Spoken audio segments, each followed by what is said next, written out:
کے ملازمین جو ہیں ڈیفینیٹلی خبریں چلنا شروع ہو گئی تھی اس دن، کوئی 15% کے حوالے سے، کوئی 13% کے حوالے سے، 20% کے نوٹیفیکیشن بھی چل رہے ہیں۔ میں تو صبح اٹھوں، میں تو پریشان، میں تو ٹوکری اور کیلکولیٹر لے کے حساب کتاب کرنا شروع کر دیا تھا۔ ایک بڑا کلیئر کٹ اس دن یہ میسیج دے دیا تھا کہ that will be the last protest, جو بھی ساتھی لیڈ کرے گا میں اس کی آخری لائنوں کے اندر موجود ہوں گا، ان کے ساتھ کھڑے بھی ہوں گے۔ بٹ یہ نہیں ہو سکتا کہ 14 لاکھ وفاقی ملازم کا مسئلہ ہو، 10 لاکھ پنجاب کے ملازم کا ہو، کے پی کے کا ہو، اور عملی طور کے اوپر اگر پہلی رات ہو تو 20 ساتھی دوسرے دن رات کو موجود ہوں تو 1000 ٹوٹل کل ملا کے ساتھی۔ یوٹیلٹی سٹورز کے بھائیوں کی بات کریں تو ہم لڑائی لڑیں کہ ان کو ریگولر کیا جائے، 3000 ساتھیوں کو، وہاں پہ 10 بھی موجود نہ ہو۔ ٹی ایل اے کے ساتھی ریگولرائزیشن کی بات کریں، عملی طور کے اوپر دیکھیں یار، ایک سیکنڈ دو مجھے، تو وہاں پہ 10 ساتھی نہ ہو۔ ریگولرائزیشن کے حوالے سے بات کریں اوورال تو وہاں پہ 5 ساتھی ہوں۔ اداروں کی بات کی جائے تو میرے خیال میں ساتھیوں نے اس چیز کو، اس دھرنے کو، یہ جو پروٹیسٹ کی کال تھی، اس کو مذاق سمجھا ہوا تھا۔ میرے اس پہ ویوز آتے ہیں کہ نہیں آتے ہیں؟ جو 26 نومبر کا یہاں پہ ایک سیاسی جماعت کا ایک پروٹیسٹ ہوا اور ایک جو ثانیہ بھی ہوا، اس کے بعد اسلام آباد کے اندر ریڈ زون کے اندر احتجاج کی کال دینا، یہ بھی جان جوکھوں کا کام تھا۔ بٹ ڈیفینیٹلی جو کام گورنمنٹ نے کیا، جو پالیسیز بنائی، خاص طور پہ پورے ٹیچرز اور ریسرچرز کمیونٹی کا، فیڈرل میں تو ان کی تنخواہیں کٹنا شروع ہو گئی تھی پینشن ریفارمز کے نام کے اوپر، تو یہ اکٹھا ہونا بہت ضروری تھا۔ جتنے بھی ساتھی آئے، جو کچھ دیر کے لیے آئے، جنہوں نے کنٹریبیوٹ کیا دور سے بیٹھ کے، ان کا جتنا بھی شکریہ ادا کیا جائے کم نہ۔ ایک ایک ساتھی میرے لیے قابل احترام، بہت محترم، جو قائدین ادھر موجود تھے۔ اوورال اگر بات کی جائے اس پروٹیسٹ کے اندر، تو جو پہلے دن سے آل گورنمنٹ امپلائیز گرینڈ الائنس کے مخالفین تھے، اگر ہم 10 فروری اکتوبر 2020 کی بات کریں تو ہم نے 6 کی کال دی تھی، انہوں نے 14 اکتوبر کی کال دی۔ ہم نے 10 فروری 2021 کی کال دی، انہوں نے 10 فروری 15 فروری کی کال دی۔ ہم نے بجٹ کی کال دی، انہوں نے بجٹ سے 2 دن پہلے کی کال دی، کہ پیرالل وہ اپنے آپ کو جو ہے، میں نام نہیں لوں گا، کہ بتانے کے لیے کہ ہم بھی ایگزسٹ کرتے ہیں، یہ ساری چیزیں۔ بٹ وہی بات کہ انما الاعمال بالنیات، عمل کا دار و مدار نیتوں کے اوپر ہوتا ہے، اور ڈیفینیٹلی جو بھی کامیابیاں ہم نے حاصل کی، 25% ڈسپیرٹی ریڈکشن الاؤنس ہو، وہ آل گورنمنٹ امپلائیز گرینڈ الائنس کے ساتھ ایگریمنٹ ہوا۔ 2022 میں بجٹ سے ہٹ کے معاملات ہو تو آل گورنمنٹ امپلائیز گرینڈ الائنس کے ساتھ ہوا۔ بجٹ کے حوالے سے ایڈاک ریلیف الاؤنسز کے حوالے سے یہ جو پروٹیسٹ تھا، اس کے حوالے سے جو معاملات ہمارے چلے، 10 فروری کا احتجاج ڈیفینیٹلی وکیلوں اور اس کے حوالے سے تھا،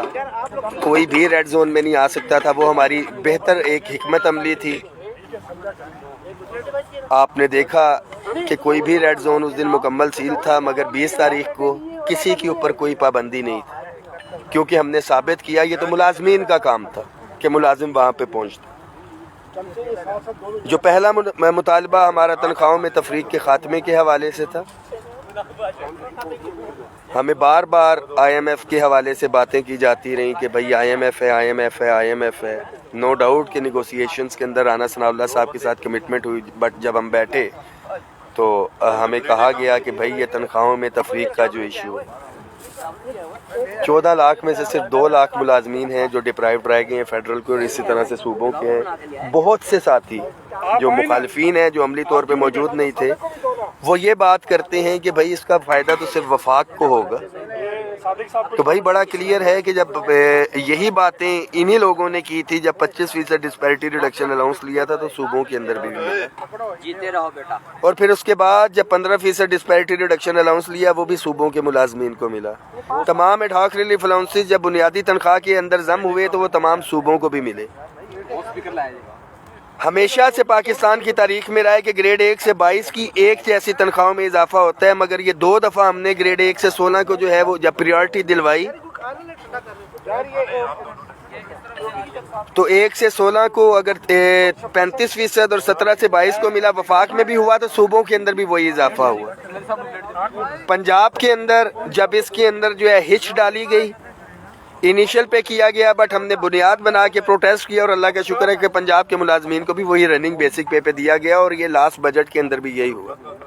تو ساتھی اس حوالے سے تسلی رکھیں کہ جو بھی مراد وفاق کو ملیں گی، الٹیمیٹلی وفاق کا بجٹ علیحدہ ہے، معاملات علیحدہ ہے، بٹ اس کو بیس بنیاد بنا کے صوبوں کے اندر بھی ملے گا۔ 30% 40% ہم پہلے لے رہے ہیں، 30% کے اوپر جو ہے مزید بات ہوئی، یہ ریٹن ڈاکومنٹڈ شیپ کے اندر بھی انشاءاللہ تعالیٰ آ جائے گا، بٹ اس کے اوپر بھی ہماری سخت بحث ہوئی، سارے معاملات ہیں، ڈاکومنٹڈ شیپ کے اندر آئے گا انشاءاللہ تعالیٰ، آپ سے شیئر بھی کریں گے، کیونکہ لاسٹ بھی جب یہ نیگوسیشن ہوئی ہیں تو ڈی جی خان رانا ثناء اللہ صاحب جا رہے تھے، آپ ساروں کو پتہ بھی ہے، تو ہم نے کہا کہ آپ آ کے اعلان تو کریں میڈیا کے سامنے، باقی ہماری ذمہ داری ہم وہ کروا لیں گے۔ تو ڈاکومنٹ جو ہے وہ انشاءاللہ تعالیٰ منگل والے دن ہماری پوری کوشش ہوگی کہ کمنگ ویک میں ہو جائے گا۔ پورے پاکستان کے جو ٹیچرز، ریسرچرز، ان کو جو 25% کا ریبیٹ تھا ختم کیا گیا، ایک کمٹمنٹ تھی، کیونکہ یہ کبھی بھی نہیں ہو سکتا تھا کہ یہاں سے میرے صوبے کے ٹیچرز آئے ہوئے تھے اور یہ صوبے کے اندر جاتے، ایک ایگریمنٹ ہوا تھا وفاق کا تو کٹ گیا، اگلے مہینے سے ان کی تنخواہیں کم ہونا شروع ہو جاتی، اور وہی منافقین بیٹھ کے کرتے اسلام آباد جانے کا کیا فائدہ ہوا تھا، آپ کی تو تنخواہیں کم ہونا شروع ہو گئی ہیں۔ تو جو 25% ٹیکس ریبیٹ ٹیچرز ریسرچرز کو مل رہا تھا، اس کا نوٹیفیکیشن نیکسٹ ویک کے اندر جو ہے وہ ہو جائے گا، وہ فوری طور کے اوپر ہم نے کروایا۔